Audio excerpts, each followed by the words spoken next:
Sebuah rasa cemburu itu bisa membutakanmu dan membuatmu gelap mata, dan hal inilah yang terjadi pada kasus kali ini. Namun ada yang aneh dengan kasus ini, ada kecemburuan yang didasari oleh hubungan yang gak lazim, dan hubungan yang seperti apakah Pak yang dimaksudkan gitu. Oke, sebelum lanjut gue ucapin selamat datang di Bilik Waktu. Waktu adalah teka-teki, kita adalah pemecahnya. Di channel ini gue akan membahas berbagai kasus kriminal dan sejarah dari berbagai belahan dunia yang akan gue upload minimal 1 minggu sekali. So, gimana cerita lengkapnya? Langsung aja mari kita kupas tuntas.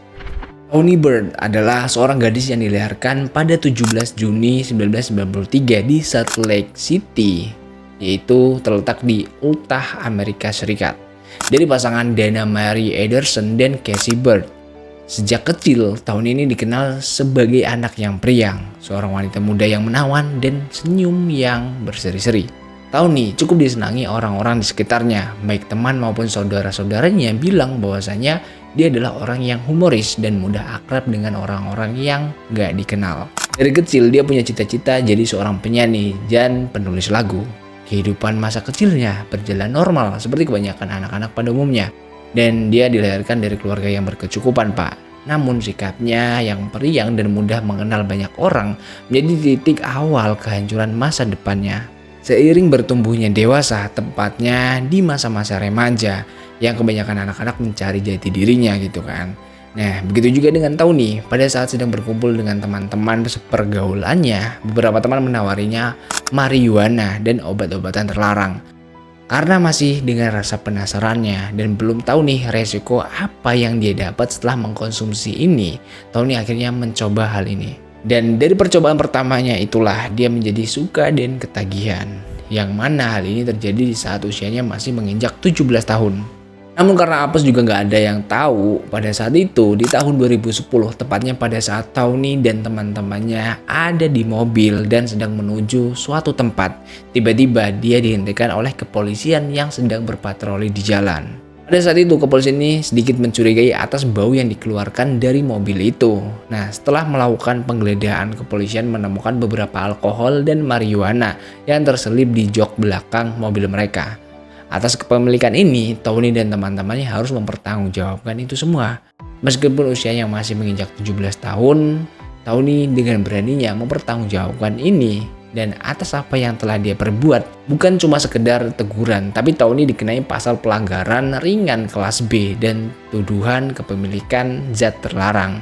Dan hal ini membuatnya harus ditahan selama 90 hari dan ditempatkan di pusat perawatan remaja. Namun selama berada di sana, Toni ini tampaknya kelihatan seperti orang yang berbeda jauh dari orang lainnya. Kebanyakan orang-orang yang diletakkan di sana adalah orang-orang yang agresif dan bahkan mereka sudah seringkali keluar masuk tempat itu. Terjadinya kekerasan di dalam sel bukanlah hal yang aneh lagi, Pak. Dan hal ini nampaknya sudah sangat lumrah terjadi di sana.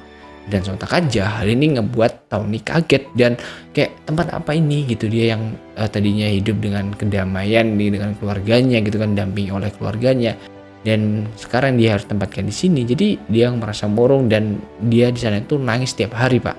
Namun di balik kekerasan yang terjadi di sana, ada salah satu seorang wanita yang bernama Victoria Mendoza. Pada saat itu dia mendekatinya dan memperkenalkan diri, dan dari sinilah mereka ini mulai bertukar cerita dan hubungan pertemanan mereka ini semakin hari semakin dekat.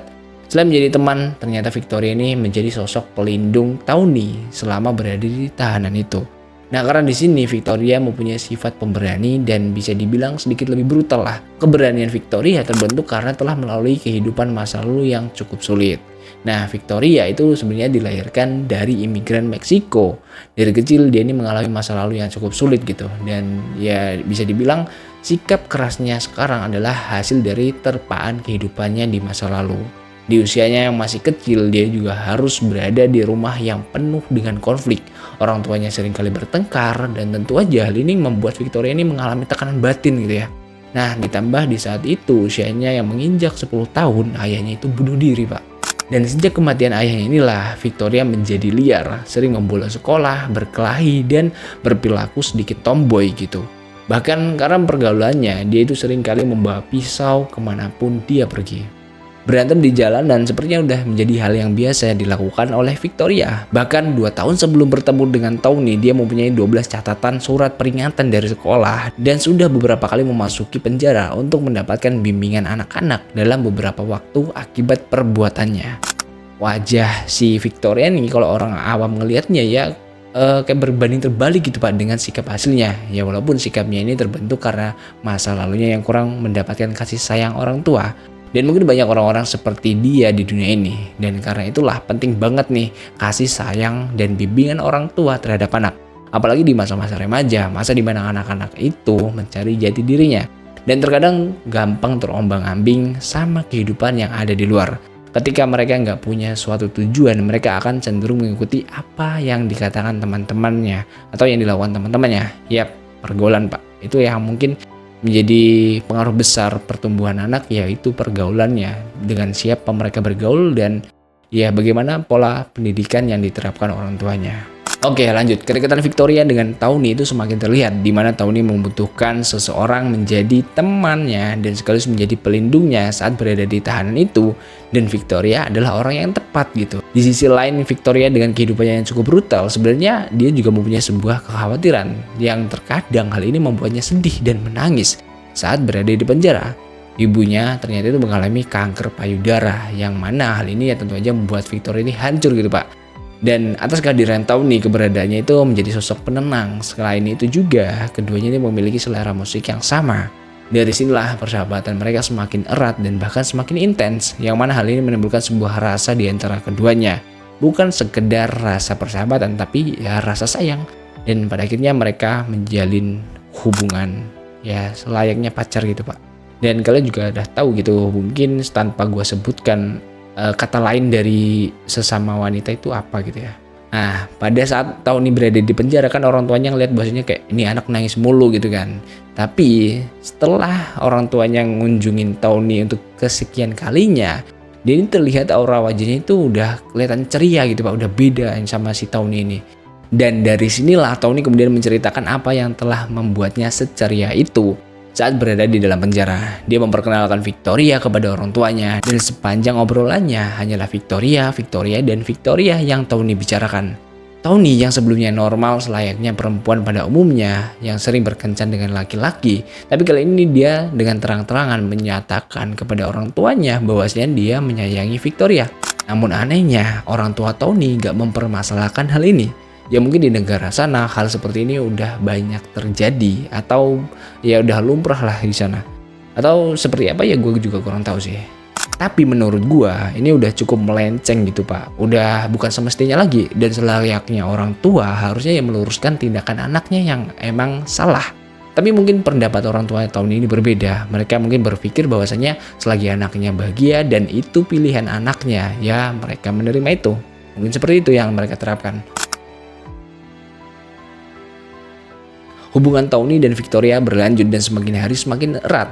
Sampai kemudian di bulan Agustus 2010 Tony ini dibebaskan. Namun walaupun nggak satu ruangan lagi dan nggak sering dipertemukan, mereka berdua ini masih sering berkomunikasi walaupun hanya lewat surat. Dan di dalam surat itu ada banyak janji yang mereka ucapkan gitu, bahwasanya mereka akan saling menunggu sampai Victoria ini dibebaskan dari penjara.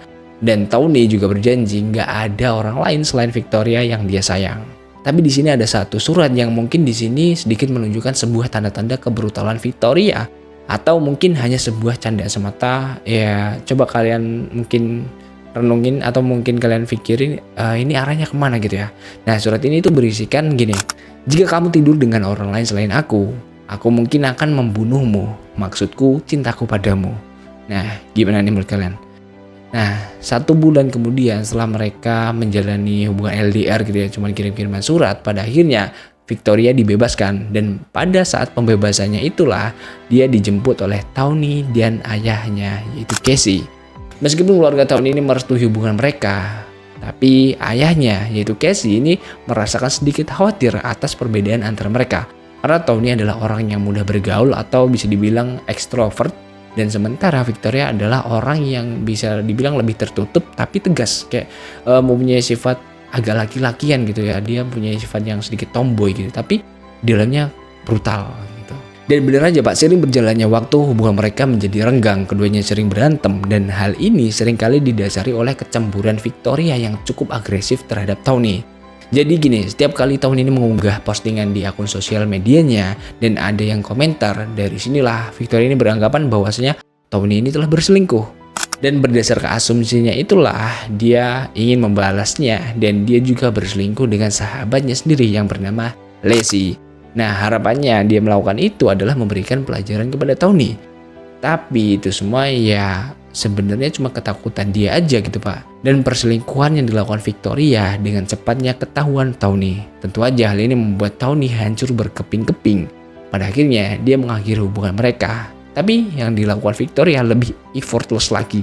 Dia membuat sebuah video permintaan maaf di akun sosial medianya yaitu di YouTube dan ditayangkan secara publik yang videonya seperti ini.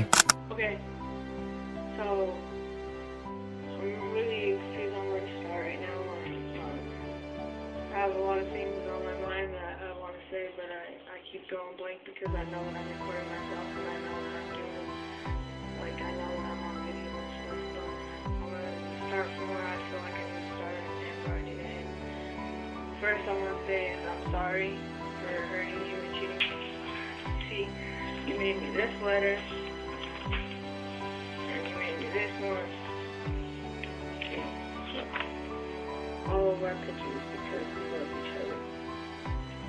And you didn't make that for nothing, just because you're bored, you made it for a reason. And I want you back a lot, and I miss you a lot. And I just want to ask you if you'll be my girlfriend again. I love you so much. And you tell me you love me more than the stars times 93. Well, I love you more than the planets and the stars. Around the world, around Mars, around Pluto, back to Mars, back to the Earth, back to the moon, of times 195. I love you. So if you'll please be my girlfriend, I'll be really happy. Okay? Intinya, dalam video itu Victoria mengungkapkan penyesalannya atas tindakan yang dia lakukan dan dia memohon kesempatan lagi, dia berjanji untuk menjadi pacar yang lebih baik lagi. Dan tahu nggak Pak, apa yang terjadi setelah ini? Yap, Tony akhirnya memaafkan Victoria dan mereka kembali menjalin hubungan. Hubungan mereka semakin membaik Pak, walaupun pertengkaran masih sering terjadi. Permasalahannya masih sama, yaitu soal kecemburuan yang mungkin awalnya adalah dari hal-hal sepele gitu. Tapi semakin lama semakin membesar dan bahkan kekerasan seiring waktu sering terjadi. Namun kedekatan mereka semakin dekat juga Pak. Setelah ibu Victoria meninggal karena kanker payudara yang dideritanya pada tahun 2012. Atas hal ini Victoria kemudian pindah dan tinggal satu rumah dengan Tony dan keluarganya. Di dalam rumah itulah Victoria menjadi semakin posesif. Dia memantau setiap gerakan Tony. Seringkali dia juga membobol ponsel dan komputernya. Dan atas perilakunya, hal ini seolah-olah Victoria ini mengendalikan hidup Tony. Ibu Tony sebenarnya menyadari dinamika yang beracun ini, tapi dia juga nggak tahu nih gimana caranya dia ikut campur tangan dalam hubungan mereka, karena dia juga menganggap Victoria sebagai anaknya sendiri. Nah, oleh karena itu dia coba mencari cara gitu kan, dan kali ini dia punya ide bahwasanya dengan kemungkinan keduanya disibukkan oleh pekerjaan, hubungan keduanya ini akan sedikit membaik. Dan pada saat itu orang tua Tony sampai mau mengeluarkan uang untuk menghapus tato yang ada di tubuh Victoria gitu, sebagian tato lah. Yang mana hal ini ya sebagai syarat untuk menjadi seorang security. Dan atas hal ini Victoria akhirnya diterima bekerja di sana menjadi seorang security. Begitupun dengan Tony, dia juga udah mendapatkan pekerjaan barunya. Namun atas kesibukan mereka, hal ini nggak sedikit pun merubah sikap Victoria terhadap Tony. Yang mana hal ini malah semakin memperburuk keadaan Pak. Keobsesifan Victoria semakin terlihat jelas. Kecemburuannya semakin nggak terkendalikan. Puncaknya pada saat Victoria itu cemburu karena Tony chattingan dengan teman laki-lakinya. Karena dia khawatir bahwasanya Tony akan kembali menyukai laki-laki. Dan atas hal ini Victoria semakin gak terkendalikan, kemarahannya semakin brutal. Dan lagi-lagi mereka berdua terlibat sebuah perkelahian. Bukan cuma adu mulut Pak, tapi kali ini Victoria melayangkan pukulannya tepat di mulut Tony. Dan hal ini sontak aja membuat gigi depan Tony itu rontok gitu sampai berdarah. Namun setelah melakukan pukulan itu, Victoria minta maaf gitu, mohon dia sama Tony ini supaya nggak melaporkan hal ini ke kepolisian dan mohon juga untuk nggak bilang ke siapapun atas hal yang dia lakukan gitu. Lantas apa yang dilakukan Tony selanjutnya? Jangankan pihak kepolisian, saat ditanya kedua orang tuanya, Tony ini mengaku pada saat keluar malam dengan Victoria, keduanya itu dikeroyok geng di jalanan. Dan itulah mereka, meskipun mereka berantem begitu hebatnya, namun justru hal ini membuat mereka semakin erat. Dan Tony kini bersikap seolah-olah gak pernah terjadi apa-apa. Namun seiring berjalannya waktu, hubungan mereka ya menjadi nggak stabil lagi Pak. Yang kemudian puncaknya terjadi pada satu malam di bulan Oktober 2014. Pasangan itu menghadiri sebuah pesta di Ogden, Utah. Namun ketegangan itu terjadi ketika pesta itu juga dihadiri oleh selingkuhan Victoria, yaitu Leslie. Dan dari sini Victoria dan Tony kembali bertengkar. Dan pada akhirnya mereka memutuskan untuk pulang dari pesta itu. Dalam perjalanan mereka pun keduanya ini masih beradu argumen dan emosi keduanya semakin meningkat. Beberapa jam kemudian, Departemen Kepolisian Ogden itu menerima telepon. Mereka mendapatkan laporan bahwasanya Tony Bird telah ditikam hingga tewas di tempat parkir gereja oleh Victoria Mendoza. Hal ini dilaporkan oleh salah seorang anggota keluarga Victoria, yang mana pada malam kejadian Victoria menelponnya dan memberitahukan semua yang telah dia lakukan.